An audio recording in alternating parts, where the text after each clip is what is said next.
नमस्ते सभी को। तो आज हम लोग एक बहुत ही महत्वपूर्ण पेपर को समझने वाले हैं, उच्च कलन एवं आंशिक अवकल समीकरण। अब नाम सुनकर थोड़ा मुश्किल लग सकता है ना? पर चिंता की कोई बात नहीं है। हम साथ मिलकर पूरे सिलेबस को इतने आसान तरीके से तोड़कर समझेंगे कि हर टॉपिक एकदम क्लियर हो जाएगा। तो आगे बढ़ने से पहले एक नज़र डाल लेते हैं कि आज हम क्या क्या कवर करने वाले हैं। सबसे पहले पेपर का एक छोटा सा इंट्रोडक्शन लेंगे, फिर एक एक करके यूनिट 1 से लेके वी तक हर यूनिट के अंदर क्या है ये समझेंगे। और हाँ, आखिर में हम कुछ अच्छी किताबों और इस सब्जेक्ट के बाद करियर में क्या क्या ऑप्शंस हैं उस पर भी बात करेंगे। तो चलिए शुरू करते हैं। ठीक है, तो सबसे पहले पेपर का परिचय। किसी भी सब्जेक्ट को शुरू करने से पहले ये जानना बहुत जरूरी है कि उसकी बेसिक डिटेल्स क्या हैं, ताकि कोई कंफ्यूजन न रहे।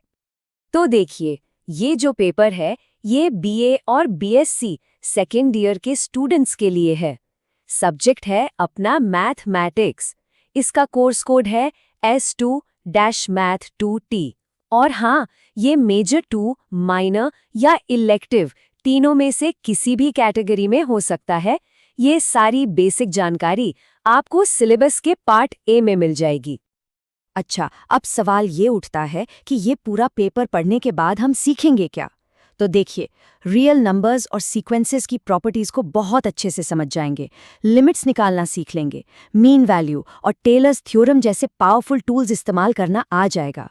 और हाँ, ये भी पता लगा पाएंगे कि कोई इनफाइनाइट सीरीज कन्वर्ज करती है या नहीं। और सबसे बड़ा take away, partial differential equations यानी पीडीएस को बनाना, उन्हें क्लासिफाई करना और उन्हें सॉल्व करना सीख जाएंगे। ये बहुत बड़ी स्किल है। चलिए, अब सिलेबस में सीधे उतरते हैं। शुरुआत करते हैं यूनिट 1 से, जिसका नाम है सीक्वेंसेस एंड सेट्स। आप ये मानकर चलिए कि ये यूनिट पूरे कोर्स की नींव है, एकदम फाउंडेशन। यहीं से कैलकुलस की असली समझ बननी शुरू होगी। तो इस यूनिट में क्या क्या है, देखिए, हम थोड़ी सी हिस्टोरिकल बैकग्राउंड से शुरू करेंगे, फिर रियल नंबर्स के स्ट्रक्चर को समझेंगे। उसके बाद आएगा main topic, sequence of real numbers यानी अनुक्रम क्या होते हैं। हम देखेंगे कि एक सीक्वेंस की लिमिट क्या होती है, बाउंडेड और मोनोटोनिक सीक्वेंस किसे कहते हैं। ये सब बहुत फंडामेंटल कॉन्सेप्ट्स हैं। फिर एक बहुत ज़रूरी सिद्धांत है, Cauchy's general principle of convergence, इसे भी पढ़ेंगे। और आखिर में एल्जेब्रा ऑफ सीक्वेंस, मतलब सीक्वेंसेस को जोड़ा घटाया कैसे जाता है, ये सब देखेंगे। तो अगर मैं आसान भाषा में कहूँ तो यूनिट आई का पूरा फोकस इस बात पर है कि नंबर्स की एक लाइन यानी सीक्वेंस कैसे बिहेव करती है। क्या वो आगे जाकर किसी एक खास वैल्यू के करीब पहुंचती है? बस इसी चीज को हम कैलकुलस की भाषा में कन्वर्जेंस कहते हैं। ये कैलकुलस के बिल्डिंग ब्लॉक्स हैं। ठीक है, तो यूनिट आई में हमने सीक्वेंसेस को समझा। अब यूनिट 2 में हम एक स्टेप आगे जाएंगे और बात करेंगे सीरीज एंड कन्वर्जेंस की। देखिए, सीक्वेंस अगर नंबर्स की एक लिस्ट है, तो सीरीज उन सभी नंबर्स को जोड़ने का नाम है, वो भी इनफिनाइट नंबर्स को। अब इसके टॉपिक्स देखिए, हम नॉन नेगेटिव टर्म्स की सीरीज को पढ़ेंगे। ये भी देखेंगे कि पॉजिटिव टर्म सीरीज का कन्वर्जेंस कैसे चेक करते हैं। फिर आती हैं ऑल्टरनेटिंग सीरीज, जहां टर्म्स प्लस माइनस होती हैं। इसके लिए लाइबनिट्ज टेस्ट बहुत काम का है। हम एब्सोल्यूट और कंडीशनल कन्वर्जेंस के बीच का फर्क समझेंगे, और इसके साथ साथ यूनिफॉर्म कंटिन्यूटी और मीन वैल्यू थ्योरम्स जैसे जरूरी टॉपिक्स भी इसी यूनिट का हिस्सा हैं। तो सोचिए, इस यूनिट का सबसे बड़ा सवाल क्या है? सवाल ये है कि अगर आप अनंत चीजों को एक साथ जोड़ते जाएं, तो क्या आपको कोई फिक्स्ड फाइनाइट जवाब मिलेगा? सुनने में अजीब लगता है ना, पर हाँ, ऐसा होता है। और ये यूनिट हमें वही तरीके सिखाएगी जिससे हम ये पता लगा सकें। ओके, तो पहली 2 यूनिट्स के बाद अब हम आते हैं यूनिट 3 पर, मल्टी वेरिएबल फंक्शंस। अभी तक हम जो भी फंक्शंस देख रहे थे उनमें ज्यादातर एक ही वेरिएबल होता था, जैसे f ऑफ x। पर अब हम एक से ज्यादा वेरिएबल्स वाले फंक्शंस की दुनिया में जाएंगे, जैसे f ऑफ x, y। कह सकते हैं कि अब हम 2D और 3D स्पेस में काम करना शुरू करेंगे। इस यूनिट के अंदर हम 2 वेरिएबल्स वाले फंक्शंस की लिमिट और कंटिन्यूटी समझेंगे। फिर ऑयलर्स थ्योरम और टेलर्स थ्योरम जैसे बहुत ही पावरफुल प्रमेय हैं, उन्हें भी देखेंगे। जैकोबियंस एक और जरूरी टूल है। और फिर आएगा मैक्सिमा एंड मिनिमा, यानी किसी 3D सरफेस पर सबसे ऊंचा पॉइंट और सबसे निचला पॉइंट कैसे ढूंढे। ये ऑप्टिमाइजेशन में बहुत काम आता है।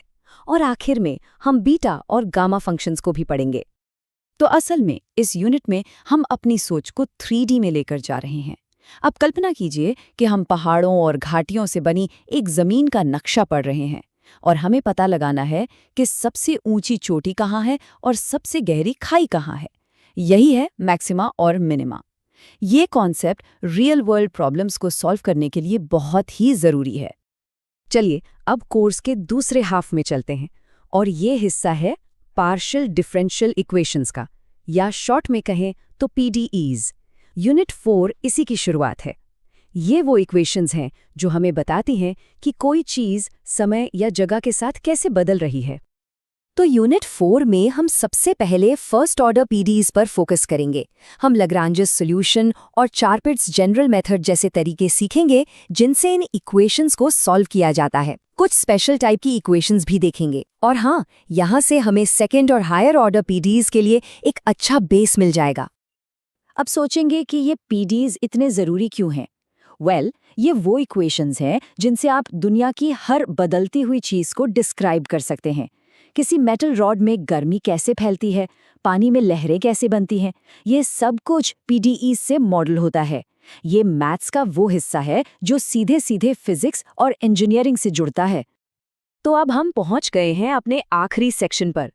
इसमें हम फाइनल यूनिट यानी यूनिट 5 को देखेंगे और उसके बाद कुछ अच्छी किताबों और करियर ऑप्शंस पर बात करेंगे। ओके, तो हमारी आखिरी यूनिट, यूनिट 5, ये पीडीईज की हमारी समझ को और आगे ले जाएगी। इसमें हम सेकंड ऑर्डर पीडीईज का क्लासिफिकेशन सीखेंगे। हम देखेंगे कि होमोजीनियस और नॉन होमोजीनियस पीडीईज क्या होते हैं और उन्हें कैसे सॉल्व करते हैं। साथ ही कुछ रिड्यूसिबल पीडीईज पर भी काम करेंगे जिन्हें हम आसान फॉर्म में बदल सकते हैं। तो कुल मिलाकर इस फाइनल यूनिट में हम ज़्यादा एडवांस्ड पीडीईज को कैटेगराइज करना और सॉल्व करना सीखते हैं। ये इस कोर्स में जो कुछ भी हमने पीडीईज के बारे में पढ़ा है उसका एक तरह से निचोड़ है। अच्छा, अब बात करते हैं कुछ किताबों की जो बहुत मदद कर सकती हैं। सिलेबस में ये बुक सजेस्ट की गई हैं। देवी प्रसाद की एडवांस्ड कैलकुलस बहुत अच्छी है। एस.सी. मलिक और सविता अरोड़ा की मैथमेटिकल एनालिसिस भी एक स्टैंडर्ड टेक्स्ट है। और पीडीईज के लिए एम.डी. रायसिंघानिया की ordinary and partial differential equations best मानी जाती है। और जिन्हें इंडियन मैथमेटिक्स की हिस्ट्री में इंटरेस्ट है वो जेरार्ड जी एम्ज की किताब भी देख सकते हैं। अब सबसे ज़रूरी बात, इस पेपर को अच्छे से पढ़ने के बाद करियर में क्या-क्या रास्ते खुलते हैं। देखिए, आज के ज़माने में डेटा साइंस और एनालिटिक्स सबसे हॉट फील्ड है और वहाँ कैलकुलस की बहुत ज़रूरत पड़ती है।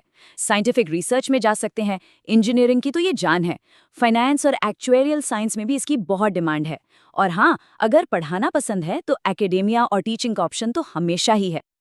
तो हमने पूरा सिलेबस देख लिया। अब मैं आपको एक सवाल के साथ छोड़कर जाना चाहता हूँ। ये जो इतने पावरफुल मैथमेटिकल टूल्स सीख रहे हैं, इनसे कौन सी प्रॉब्लम सॉल्व करना चाहेंगे? सोचिए, क्या क्लाइमेट चेंज को मॉडल करना चाहेंगे, या स्टॉक मार्केट को प्रिडिक्ट करना चाहेंगे, या फिर कोई नई टेक्नोलॉजी बनाना चाहेंगे? इस ज्ञान की मदद से संभावनाएं सच में अनंत हैं। तो बस अच्छे से तैयारी कीजिए। All the best.